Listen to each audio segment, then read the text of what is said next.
Bonjour, nous sommes toujours au sommet du digital, deuxième journée et donc je suis Innocencia de French Web et cette fois-ci je suis accompagnée de Benoît Raphaël qui est journaliste, entrepreneur et éleveur de robots. Bonjour Raphaël. Bonjour Benoît. Pardon, on doit vous la faire souvent celle-là, non? Tout le monde m'appelle Raphaël en fait. Je pense que mon prénom ne doit pas plaire en fait. Il y a un problème pourtant c'est avec bien mon Benoît, prénom. c'est joli. Ça. Bonjour Benoît. Bonjour. Alors, donc vous avez notamment créé Flint, qui est donc un de ces fameux robots. Est-ce que vous pouvez nous expliquer ce que c'est? Alors Flint en fait, on propose une veille hyper personnalisée, de qualité, avec l'intelligence artificielle. Donc, on utilise l'intelligence artificielle, mais il faut éduquer son propre robot. Donc on peut entraîner son propre robot pour qu'à la fois il aille nous chercher de la qualité, et en même temps, il essaie de nous surprendre aussi, pour éviter d'avoir toujours la même chose qu'on voit habituellement sur les réseaux sociaux, aller chercher de la diversité. Et puis en même temps aussi, si possible, nous épargner les fake news, dont on parle de plus en plus en ce moment.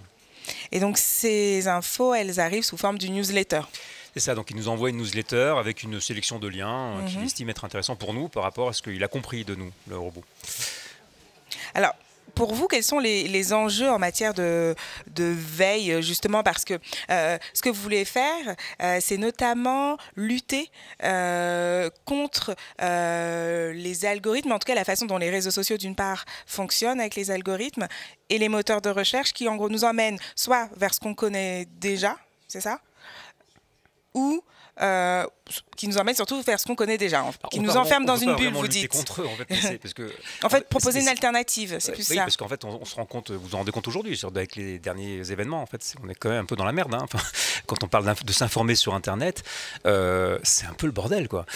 Entre les fake news, les informations qui sont toujours les mêmes, qui reviennent toujours en permanence, alors qu'il y a une vraie diversité sur Internet, une vraie richesse, il faut quand même qu'on fasse quelque chose. Et en fait, les algorithmes des moteurs de recherche et des réseaux sociaux, en fait, sont juste mal éduqués, sont mal entraînés, quoi. C'est comme des enfants qui ont été mal éduqués pendant 20 ans, et ensuite après ça devient des délinquants de l'information. Ils sont capables d'influencer tout un peuple pour mettre Donald Trump au pouvoir, à partir de fake news, ou de ce qu'on appelle les chambres d'écho, qui nous enferment dans nos opinions, ou même le mouvement des gilets jaunes, même s'il est beaucoup plus complexe. Il a été notamment accéléré par un changement d'algorithme de Facebook, qui, pour justement éviter les fake news et se faire un peu d'argent, a décidé en fait de faire baisser l'audience des pages Facebook pour, au contraire, accélérer l'audience des groupes privés locaux. Exactement. Donc, ces délinquants en fait, de l'information, je parle des robots évidemment, pas des humains, en fait on ne peut pas les utiliser. Donc c'est pas qu'on lutte contre eux, c'est qu'ils ne servent à rien en fait. Aujourd'hui, si on veut vraiment s'informer de façon correcte, ça ne sert à rien. Ils sont presque comme ça. Mais c'est foutu en fait. Même pour quelqu'un qui sait trier les fake news. Voilà, on va partir de... moi je sais pas en fait. Si, vous savez regarder une source, si l'info vient d'une bonne source, d'une source... alors vous avez raison, donc c'est pas seulement une question d'algorithme, il faudrait éduquer les gens. Mais c'est plus que ça. Parce qu'en fait, quand les fake news, c'est un problème qui est beaucoup plus complexe. En fait, c'est d'abord aussi une problématique de diversité de l'information. Quand vous avez toujours la même information qui revient, aujourd'hui, plus de 60% de l'information qui est produite en France, l'information générale, est un copier-coller, en partie de l'AFP.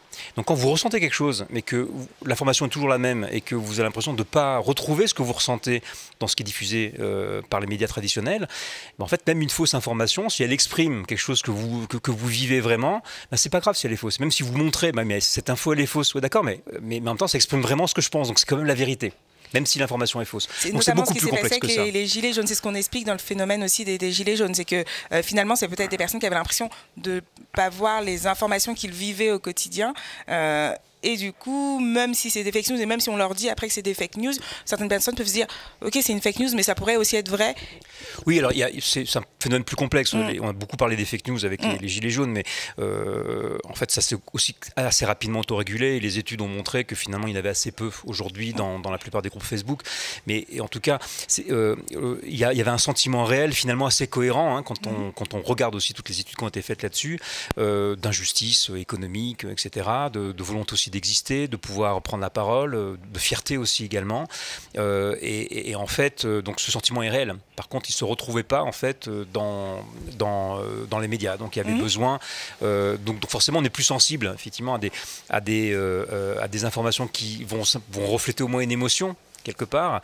Donc on est beaucoup plus fragile par rapport à ça. Mais en même temps, un des médias qui s'est créé à cette époque-là sur les réseaux sociaux, qui a été créé par un jeune gilet jaune, qui n'était pas journaliste d'ailleurs. Le premier travail qu'il a fait, c'est un travail de vérification de l'information sur un faux témoignage en fait d'un manifestant qui disait avoir été blessé par des policiers. Il a fait un travail de journaliste en fait, en appelant les gens, etc. Donc vous voyez, c'est le plus important dans l'information et l'enjeu par rapport aux fake news, c'est qu'on ne peut plus se contenter de consommer l'information quand on consomme des biscuits. S'informer, c'est comme bien manger. Donc il faut s'impliquer un petit peu. Pour ça, il faut de la transparence. Il faut créer des circuits courts de l'information. Et donc quand on dit élever des robots, c'est aussi une façon de s'éduquer aussi un peu soi-même et de s'impliquer dans la façon dont on s'informe aujourd'hui.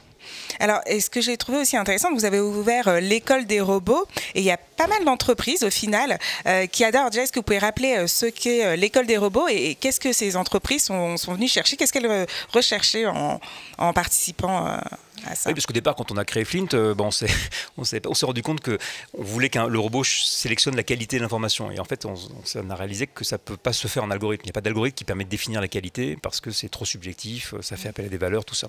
Donc du coup, comme on ne pouvait pas s'appuyer sur les algorithmes déjà existants, on a créé une école. Voilà. On s'est dit, on va éduquer des robots.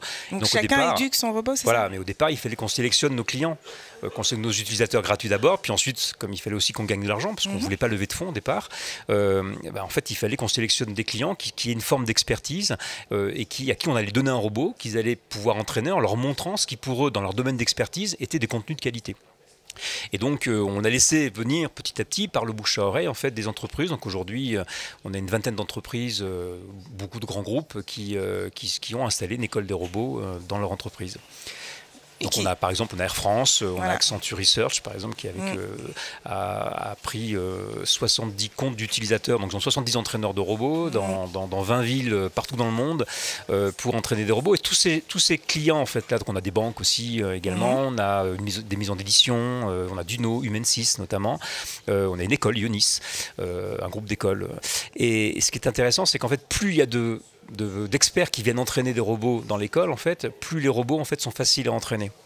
En fait, les experts, en montrant en fait, ce qui pourrait être de la qualité, en fait, aident les robots en fait, à déterminer eux-mêmes quels sont les critères de la qualité en langage robot, de façon à ce qu'ils puissent demain le transmettre aux nouvelles générations de robots, pour que enfin, demain, ça aille encore plus vite et qu'on puisse entraîner un robot et avoir de l'information beaucoup plus rapidement. Parce que moi, je pourrais utiliser un robot entraîné par quelqu'un d'autre, par exemple. C'est ça un peu l'idée? Oui, alors on peut s'abonner à des robots qui ont été entraînés par d'autres personnes, donc vous ne les entraînez pas, mais vous bénéficiez au moins c'est ça, du travail qui a été comme si vous aviez un expert, mais qui ont été transformés en robot et qui choisit pour vous des contenus qui correspondent à ses valeurs, et à son expertise.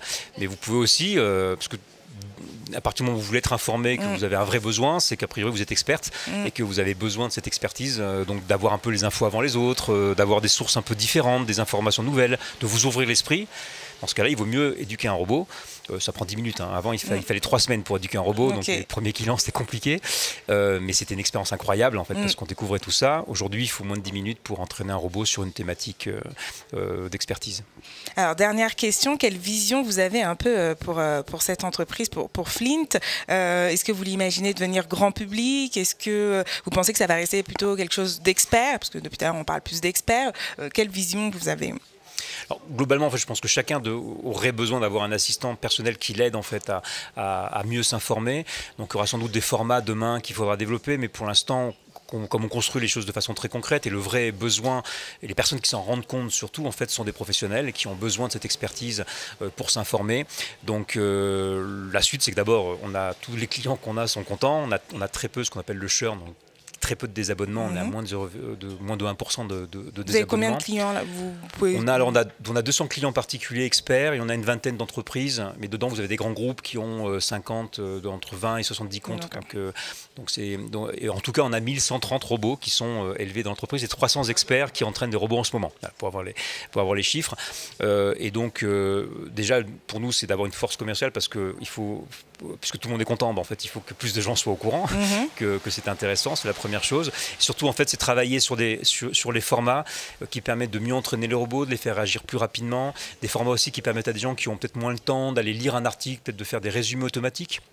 de ces articles-là, donc de tout faire en sorte pour que, sans jamais perdre en fait les valeurs qu'on a, qui sont que si on ne s'implique pas un minimum, hein, c'est juste se poser la question de comment on s'informe, comme aujourd'hui quand on achète à manger, on regarde l'étiquette, donc tant en gardant ça, de faire en sorte que les formats soient de plus en plus faciles, plus simples, et que ces petits robots, et on sait qu'il faudra toujours plusieurs années, hein, dépasseront demain les robots les plus connus qu'on connaît aujourd'hui sur les moteurs de recherche et les réseaux sociaux. Merci Benoît. Merci. Au revoir.